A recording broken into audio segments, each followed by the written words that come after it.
जय हिंद बच्चों। तो we have a important question from height and distances. देखिए इसमें क्या कहा जाता है, from the top of a cliff. तो फटाफट एक क्लिफ बना लीजिए। क्लिफ बोले तो इस तरह से पहाड़ की चोटी मान लीजिए, इस तरीके से, है ना, एक क्लिफ है। कहते हैं इसके टॉप से मतलब यहाँ से बात करी जा रही है। कहते हैं angle of depressions of the top and bottom of a tower. तो मान लेता हूँ मैं थोड़ी देर को यहाँ पे कहीं पे टावर जो है वो बना देता हूँ इस तरीके से, ठीक है ना। तो टावर के एक तो टॉप से बोला है, देखिए टॉप से, और एक बोला है बॉटम से, दो चीज़ में। लेकिन इसका टॉप जो आपके पास फिक्स है, किसका टॉप फिक्स है आपके पास, क्लिफ का, ठीक है ना। तो यहाँ से इसके टॉप का ये वाले पोर्शन की बात कही जा रही है, और यहाँ से ही इसी का ही बॉटम का बोला गया है आपके पास। एंगल ऑफ डिप्रेशंस बनाने, मतलब जो एंगल्स बनने वाले ऊपर बनने वाले हैं, मतलब एक तो एंगल यहाँ पे इस तरीके से पैरेलल लाइन बनाकर बनाने वाला हूँ मैं, एक ये वाला एंगल, और कितना एंगल है पहले 45। तो टॉप से बोला है तो पहले ये वाला आपके पास 45 होने वाला है, ठीक है। और उसके बाद फिर कितना बोलता है ये 60 डिग्री। तो ये वाला जो कंप्लीट एंगल होने वाला है वो आपके पास 60 डिग्री। अब इसको ऑल्टरनेट इंटीरियर एंगल से आपको थोड़ा सा नीचे बनाना है ताकि आप सॉल्व करने के लिए यूज़ कर सकें इन एंगल्स का, लाइक दिस। तो अगर ये वाला एंगल 45 था तो ये एंगल भी क्या हो जाएगा 45, राइट। ऑल्टरनेट इंटीरियर एंगल से 45 डिग्री। और ये एंगल अगर कंप्लीट 60 डिग्री का था तो ये वाला जो एंगल है वो भी आपके पास कंप्लीट 60 डिग्री का हो जाने वाला है। आई बात समझ में, ठीक है। चलो, तो ये तो होगा भाई डायग्राम। इनकी नेमिंग आप कर सकते हो, इसमें कोई डाउट वाली बात नहीं है। A B C D E, naming आपके हाथ में होता है, आप कैसे भी करें, उससे कुछ भी टेंशन लेने की जरूरत नहीं है। Now you have to find the height of the cliff and also the distance between the cliff and the tower. Also one more information is given here, that tower height is 20 meter. ये आपके पास tower है 20 metre.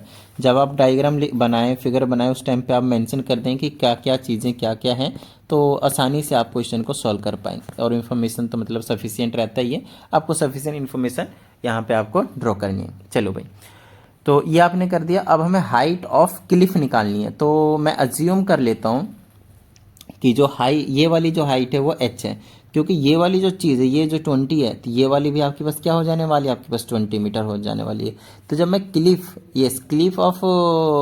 की height जब निकालने जाऊंगा तो उस time पे ये टोटल हाइट निकाल दूंगा। बोले तो अभी तो आपको पता है ये 20 है, तो ये वाली जो चीज़ है h, उसे मैं एक बार कैलकुलेट कर लूँगा। तो 20 में अगर मैंने h ऐड कर दिया तो हाइट ऑफ क्लिफ, ये टोटल वाली हाइट जो आपके पास निकल कर आ जाएगी, राइट। चलो, तो फटाफट इसके लिए क्या करना पड़ता है, इन ट्राइंगल।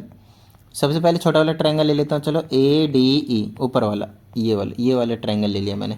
इसमें आप देख सकते हैं perpendicular we don't know what is it, right, H है।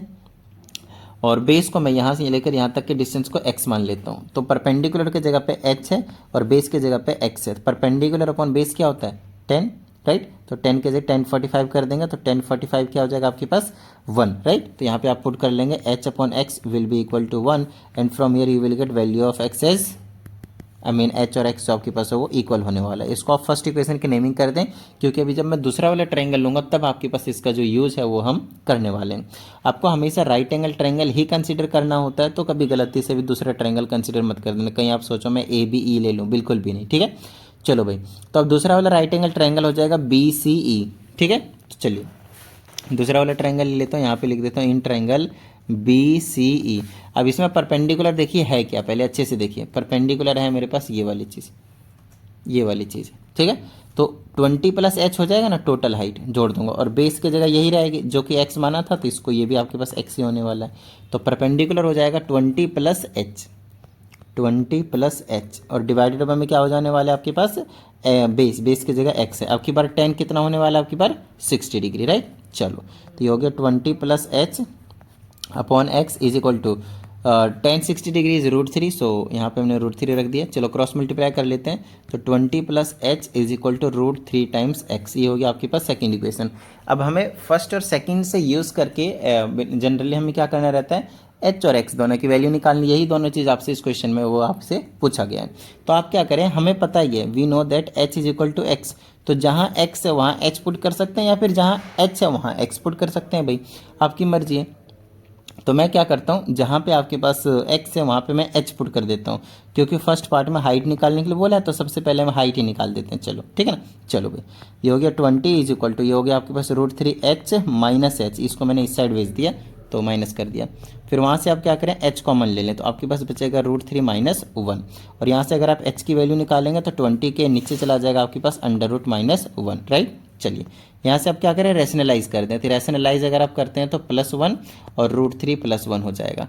ऊपर तो एज इट इज आप लिख सकते हैं 20 ब्रैकेट में √3 +1 और डिवाइडेड बाय में आपको a² + b² की अगर आप आइडेंटिटी यहाँ पे लगाएंगे तो आ जाएगा 3 - 1 विच इज़ 2। इससे इसको कैंसिल कर दें तो आ जाएगा 10। तो हाइट आ गई आपके पास 10 ब्रैकेट में √3 + 1 मीटर। आई ना बात समझ में। तो ये हाइट को आप चाहें तो डेसिमल में ला सकते हैं, √3 की वैल्यू पुट करके। √3 की वैल्यू आप 1.73 ले लें, डेसिमल के बाद 2 डिजिट इनफ रहता है, +1 और इसको आप ऐड कर सकते हैं तो ये हो जाएगा आपके पास 10। तो ये हो जाएगा, आप ऐड करेंगे कितना हो जाएगा 2.73, राइट। चलो अब यहाँ से हाइट आ जाएगी, h की वैल्यू कितनी हो जाएगी 10, इसको मल्टीप्लाई करेंगे तो आ जाएगा 27.3 मीटर। ठीक है, इतनी बात डन है। चलिए अब ये जो h निकाला है वो किसकी हाइट है आप बताओ मुझे। ये किसी की हाइट नहीं है, जिसके आपसे पूछा उसकी है ही नहीं बिल्कुल भी। हाइट आपको टोटल क्लिफ की निकालनी थी, तो अगर मुझे क्लिफ की हाइट निकालनी है तो क्या हो जाएगा, वो 20 + h, 20 तो पहले से था और प्लस का h। So height of cliff will be 20 + h and h is ये 27.3। So if you add you will get 47.3, right. So that's your answer for the height of the cliff. Now also we have to calculate the distance between this two cliff and the tower. और वो क्या आपके पास देख लीजिए, दोनों के बीच का distance x हमने लेट करा हुआ था, तो हमें x की वैल्यू भी निकालनी है, राइट। हमने h की तो निकाल दी है, अब x की और निकाल लेनी है। तो देखिए दोनों ही आपके पास इक्वल है एक दूसरे के। फर्स्ट इक्वेशन से आप कह सकते हैं so distance between tower and cliff will also be 47.3 meter, right. चलिए तो आप लोगों को जो भी डाउट आता है 7428525669 इस व्हाट्सएप नंबर पे सेंड कर दें, आप लोगों को प्रॉपर वीडियो सॉल्यूशन जो है वो मिल जाएगा। ठीक है, चलिए उम्मीद करते हैं आप सभी को सभी चीज़ें समझ में आ गई होंगे और करते रहिएगा प्रैक्टिस। मिलते हैं अगली वीडियो में। जय हिंद।